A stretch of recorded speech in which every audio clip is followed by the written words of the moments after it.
Hi friends, welcome to Akshi Cookings. இன்னைக்கு நம்ம வீடியோல என்ன பார்க்க போறோம்னா இன்னைக்கு நம்ம மினியேச்சர் குக்கிங் தான் பண்ண போறோம். இப்போ நம்ம அடுப்பை பத்த வச்சுக்கலாம். அதுக்கு அடுப்புல நான் விறகெல்லாம் எடுத்து வச்சிட்டு இருக்கேன்.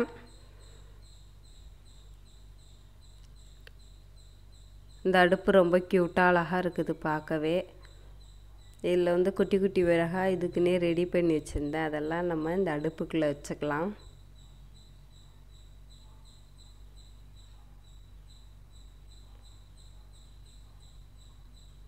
இப்போ நம்ம இந்த அடுப்புல கற்பூரத்தை பத்த வச்சுக்கலாம். அதுக்காக கற்பூரம் 2 எடுத்து வச்சிருக்கேன். இதை நம்ம அடுப்புக்குள்ள போட்டுக்கலாம்.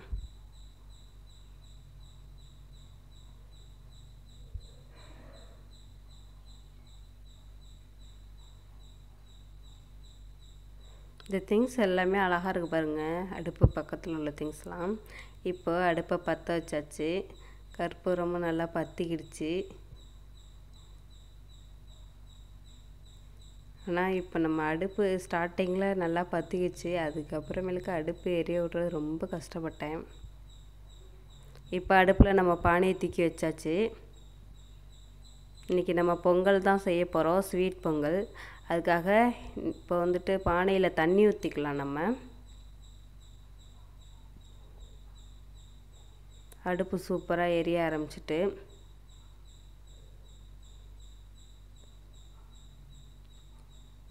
இப்போ தண்ணியை ஊற்றியாச்சு பானையில்.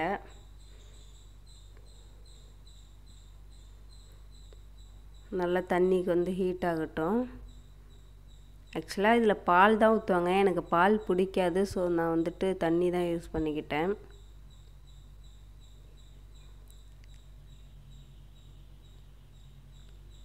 பானை ரொம்ப க்யூட்டாக இருக்குது பாருங்கள். இந்த அடுப்பு எரியும் போது ரொம்பவும் அழகாக இருக்குது. ஆனால் காற்று அடிச்சுக்கிட்டே இருந்துச்சு. எப்படியோ ஓரளவுக்கு அட்ஜஸ்ட் பண்ணி பொங்கல் நம்ம ரெடி பண்ணி எடுத்தாச்சு. அப்பப்போ இந்த அடுப்பு ரொம்பவும் கஷ்டம்தான். இந்த அடுப்பு எரிய விடுறது. நம்ம பெரிய அடுப்பு கூட நம்ம அடுப்பை சீக்கிரம் பற்ற வச்சிடலாம். இந்த குட்டி அடுப்பை மேனேஜ் பண்ணுறது ரொம்பவும் கஷ்டமாக இருந்துச்சு. இப்போ ஒரு வழியாக அடுப்பை எப்படியோ பற்ற வச்சுக்கிட்டு சூப்பராக அப்படி தண்ணி கொதிச்சுக்கிட்டு இருக்குது. இப்போ இந்த டைமில்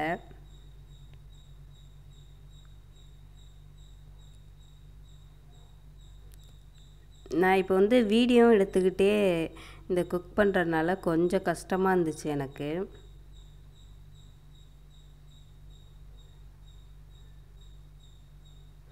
நம்மளோட சேனலுக்கு எல்லோரும் சப்போர்ட் பண்ணுங்கள். இப்போ நான் அரிசியை கழுவிட்டு ஊற வச்சுருக்கேன். அரிசியையும் பருப்பையும் ஊற வச்சுருக்கிறேன். கடலைப்பருப்பு இருந்தால் கடலைப்பருப்பு யூஸ் பண்ணிக்கலாம். இல்லைன்னா நம்ம பாசி பருப்பு கூட யூஸ் பண்ணிக்கலாம். இதை நான் டிஃப்ரெண்ட்டாக பண்ணணும்னு சொல்லிட்டு பாசி பருப்பு யூஸ் பண்ணியிருக்கேன்.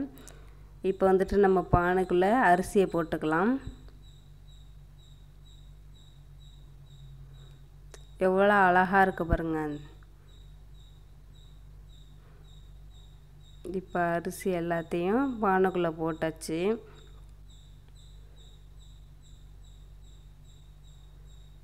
தண்ணி நல்லா ஹீட் ஆகிட்டு இருக்குது. இதை அப்படியே நல்லா கிளறி விடுவோம். இப்போ தான் அரிசி போட்டிருக்கோம். இது ஒரு 20 நிமிஷம் நல்லா வேகட்டும். இப்போ நல்லா வெந்துக்கிட்டு இருக்குது அரிசி. நம்ம மூடி போட்டு மூடிடலாம். இப்போ பொங்கிடுச்சு. வீடியோ என்னால் எடுக்க முடியல. பொங்கினோடனே நான் மூடி எடுத்து வச்சிட்டேன். இப்போ சூப்பராக நல்லா கொதிச்சுக்கிட்டு இருக்கு பாருங்கள். இது இப்படியே கொதிச்சுக்கிட்டே இருக்கட்டும். சாதம் நல்லா குழஞ்சி வரணும். எவ்வளோ அழகாக க்யூட்டாக சூப்பராக அழகாக அப்படியே கொதிச்சுக்கிட்டு இருக்குது. பார்க்கவே ரொம்ப சூப்பராக இருக்குது. இப்போ சாதம் ஓரளவுக்கு நல்லா வெந்துக்கிட்டு இருக்குது.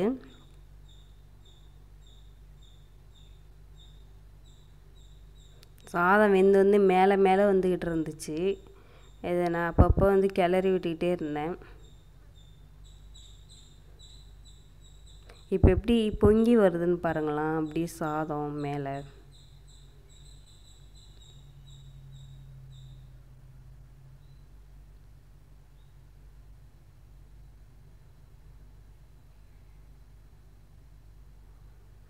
நாமளே பொங்கல் வைக்கும்போது ரொம்பவும் ஹாப்பியாக ஜாலியாக இருந்துச்சு.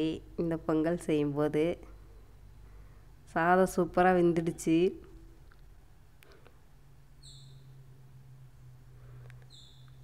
இங்கே பாருங்கள், நான் அதை வந்து சாதத்தை எடுத்து காமிக்கும் போது நல்லா வெந்திருக்கு. இங்கே பாருங்கள், நல்லா கொலன்னு நல்லா வெந்துடுச்சு.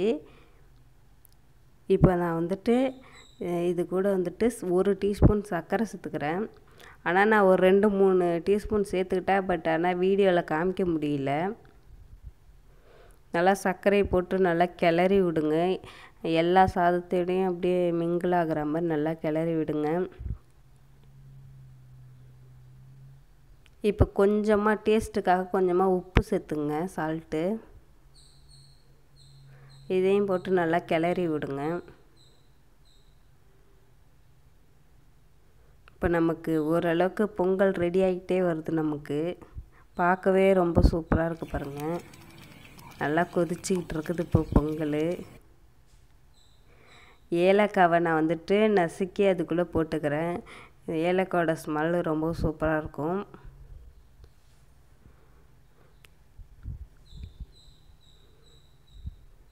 இப்போ வந்துட்டு முந்திரி, திராட்சை இது எல்லாத்தையும் வந்து நம்ம பொங்கலில் சேர்த்துக்கலாம். போட்டு நல்லா மிக்ஸ் பண்ணி விடுங்க. அது இல்லாமல் நம்ம கொஞ்சமாக தேங்காய் பூவும் இது கூட சேர்த்துக்கலாம். இப்போ எல்லாத்தையும் போட்டு நல்லா மிக்ஸ் பண்ணிடலாம்.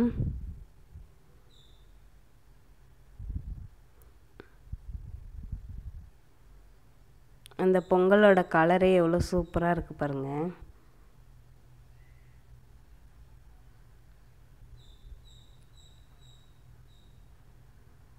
இப்போது நான் வந்துட்டு கொஞ்சமாக நெய் சேர்த்துக்க போகிறேன். இது ஹோம்மேடாக ரெடி பண்ண நெய். இதோட ஸ்மெல் ரொம்ப சூப்பராக இருந்துச்சு. இப்போ ஆல்மோஸ்ட் பொங்கல் நமக்கு ரெடி ஆயிடுச்சு. இது ஒரு 10 நிமிஷம் மட்டும் அப்படியே அடுப்புலேயே இருக்கட்டும். இப்போ சூப்பரான டேஸ்டியான பொங்கல் ரெடி. பிடிச்சிருந்தா நம்ம சேனலை சப்ஸ்கிரைப் பண்ணுங்கள்.